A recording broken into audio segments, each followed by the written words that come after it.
Motion on the two-third gender rule and this report that was tabled. Mr. Speaker, I am a beneficiary of the affirmative action, Mr. Speaker.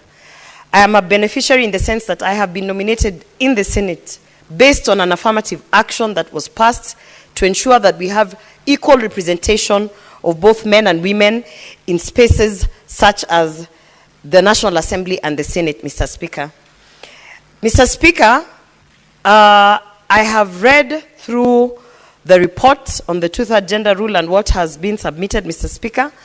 And while I have a contrary opinion to some of the proposals that are in there, Mr. Speaker, I generally support that we must have more representation of both genders, equal representation of both genders in all the spaces, be it the cabinet, be it the parliament, in all the spaces where decisions are being made about lives that, that influence our actions in our society, Mr. Speaker.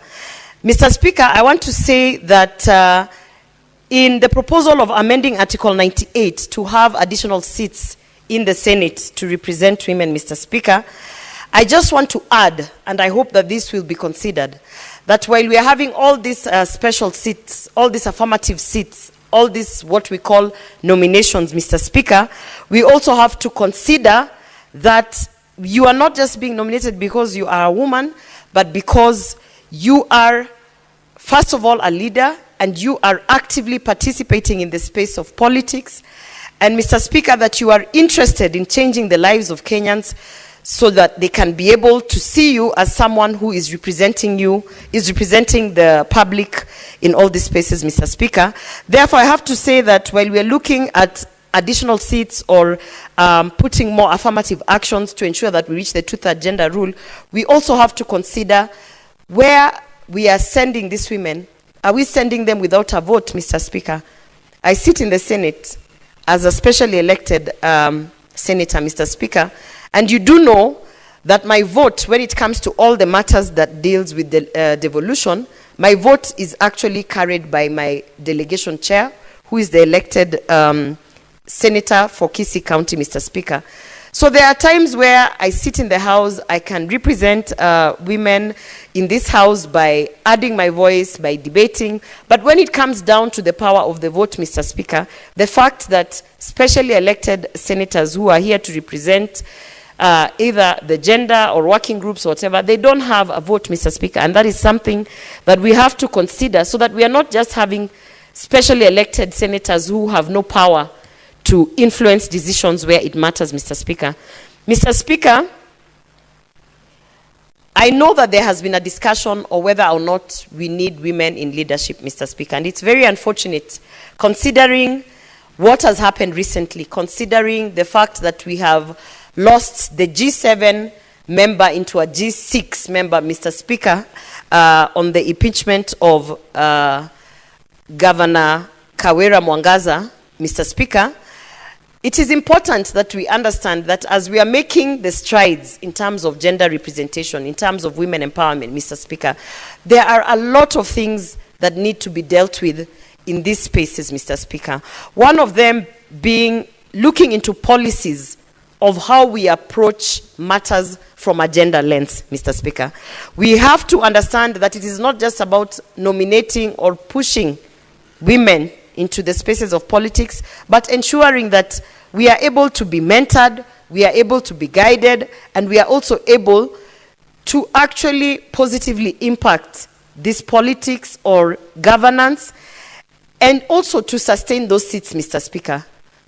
It's very sad to have watched the several impeachment motions of Governor Kawira and actually participate in them, some of them that were in plenary, Mr. Speaker. And the matters that came up in all those impeachment motions that were tabled, you could see what was lacking was that there was no gender lens in terms of even the submissions of the impeachment, Mr. Speaker. I don't want to stand in this upper house, this very prestigious house, to say that most of the things that are happening are because of patriarchy, but Mr. Speaker, allow me to say that our culture, the Kenyan culture, the African culture, we have literally inculcated a very patriarchal tradition, and in the ways that we live, in the ways that we communicate, in the ways that we are conducting business, Mr. Speaker, you can tell that we still have a long way to go, Mr. Speaker. I speak this in the background of what is happening in New York, Mr. Speaker. We have seen that at the Commission on the Status of Women, the agenda that is being pushed, Mr. Speaker, we keep talking about it, women empowerment, we keep talking about representation of women. But Mr. Speaker, in line with the International Women's Day, which is accelerate action, Mr. Speaker, we have to start actioning the things, the policies, the talks, the proposals that we are tabling. We have to start being intentional in terms of, do we really want to have women in these spaces of representation? Because if we do, Mr. Speaker, I want to say that we have to be intentional starting from this country, Mr. Speaker.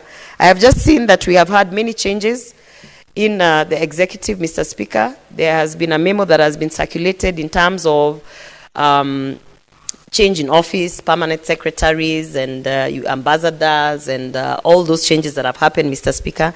And I was really holding my breath to see that, hoping that we as the women of Kenya had actually been given a minister for gender, Mr. Speaker. It has not happened yet. And that's why I want to say that we have to be intentional, because at the background of everything that is happening, we also have to hold ourselves accountable, Mr. Speaker. I am specially elected under my party, which I remain loyal to, the United Democratic Alliance. I am definitely pushing the agenda of the Kenya Kwanza Women Charter, which I was leading in drafting and presenting, a charter that our president put his signature on and promised the women of Kenya that he was going to do certain things, that he was going to ensure that the women of Kenya will feel represented, that the women of Kenya will feel as if and even feel the impact of this government in terms of certain matters that really just touch on our lives as women in this country, Mr. Speaker. I cannot belabor the point on what has been happening on the front of femicide and all the gender-based violence reports and those that have not even been reported, Mr. Speaker. We have lost so many women when it comes to gender-based violence, Mr. Speaker. We have spoken about the things that we need to do.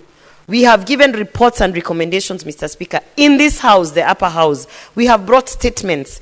We have actually summoned the cabinet secretaries. We had our cabinet secretary for Interior, who is now the Deputy President, Kithure Kindiki. Mr. Speaker, we have even had pronunciations being made by the President, Mr. Speaker. But I want to ask a question, Mr. Speaker. Are we really intentional as a country? Are we really intentional in terms of ending GBV, all forms of GBV, be it the violence that is meted during the intimate partner violence situations, be it the female genital mutilation, Mr. Speaker, all forms of violence, online cyberbullying, Mr. Speaker, that is meted on women. Are we actually intentional? What have we done as a government that actually signed a women's charter and promised women to stand and make sure that the women of Kenya are represented, Mr. Speaker? So even as I support this motion, this report under NADCO, even as I say that I really look forward to seeing this being, executed, Mr. Speaker, I remain hopeful, but I also am very cautious that we are not just going to end up as a talk shop, Mr. Speaker. One of the things that I always tell the president, who happens to be my party leader as well, is that, yes, we are stubborn, Mr. Speaker. I am stubborn, Mr. Speaker. I speak up, I appear to be very arrogant, and I appear to be very adamant on certain issues, Mr. Speaker. But it's because I understand the promises that we put on paper and promised the women of Kenya. And I promised myself, even as I got nominated to this seat, that if there is one thing that I will do in my time in this Senate is to ensure that whatever it is we were selling during campaign, Mr. Speaker, we talked about free sanitary towels to all schoolgirls, to all women in the vulnerable communities, Mr. Speaker. You can see in my day-to-day activities, you can see in my legislative agenda, that these are some of the things that I hold dear and that I push, Mr. Speaker. We promised the women of Kenya that we are going to have proper maternal health care, Mr. Speaker. So even in the background of the confusion that is in the SHA, of the certain challenges that are under this universal healthcare system that we are proposing, that is essentially going to revolutionize that space, Mr. Speaker, I keep asking myself, where is that specific bit? Where is maternal health care? What are we doing about Linda Mama? And that is why, Mr. Speaker, even as I get the backlash of being a part of this government, I want to say that we are working behind the scenes, because these are some of the things that I hold dearly, and I'm well aware, being a beneficiary of an affirmative action seat, Mr. Speaker, I have to make sure that at the bare minimum, my voice is heard every time we are talking about these issues, Mr. Speaker. When we talk about, aside from the femicide, the gender-based violence, representation in both the National Assembly and the Parliament or in Cabinet, Mr. Speaker, I want to also highlight that there are certain economic programs that we are having in this country that we have to intentionally put a gender lens and ensure that as we are proposing an economic program for the vulnerable, for the startup, for the youth, where are the women of Kenya in these programs? Mr. Speaker, one of the programs that has been very, very successful in the Kenya Kwanza government is the fertilizer program, Mr. Speaker. We have seen that it has yielded a lot of positive results in terms of even the harvests that we have had, the coffee production, the tea production, Mr. Speaker. But every single time I see any executive or a representative of the executive talking about the fertilizer program, I want to always ask, where are the women in that fertilizer program? How are we ensuring that in the politics of the local distribution of fertilizer, the women who are farmers, who are also hardworking Kenyans, how are they also benefiting from this program? When we talk about the program of the Hustler Fund, I'm always keen to look at the stats, the data of how women are faring, how they are borrowing, if they are paying back, is it beneficial in their businesses, Mr. Speaker? Every single program, including now the diaspora jobs, which have been introduced, which I see the Minister of Labor going around and campaigning and telling the youth to come about. I'm always asking, how are the women of Kenya being represented in those programs? Are we just looking for drivers and manual laborers, which is exclusive to the male? Are we just saying that we want to line up all the young men because we want to take them to be manual laborers because they are strong and they have muscles? Where are the women of Kenya in that program, Mr. Speaker?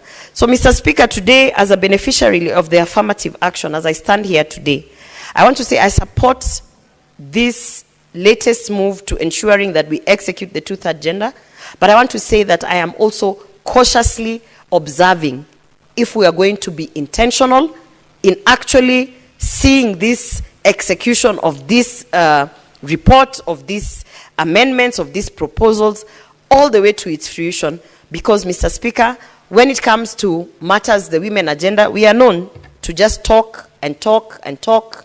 In fact, I have stopped accepting invitations by all these NGOs and INGOs who tell us, come, let's meet and have tea. There is a breakfast somewhere. I've told them, we have had so many breakfasts. We have been drinking tea. We have been having lunch. We like coming together as women and you know, saying, oh, this should happen, this should happen. But we must now, you know, get down to business and action the things that we have been proposing, Mr. Speaker. So therefore, I want to support this, and I want to conclude by saying that in 2025, the two-thirds agenda might be about having more women in office, Mr. Speaker. Many years ago, we didn't even have one governor who was a woman. So you will see that maybe in the next 10 years, the two-thirds gender rule will actually be about having more men or equal representation of men in these spaces, Mr. Speaker.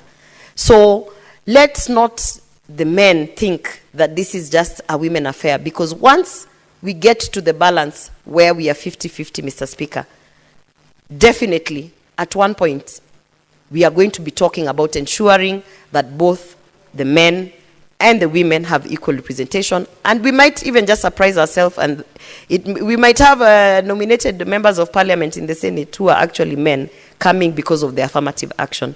Thank you, Mr. Speaker. I submit. Honorable Senators, I defer putting of the question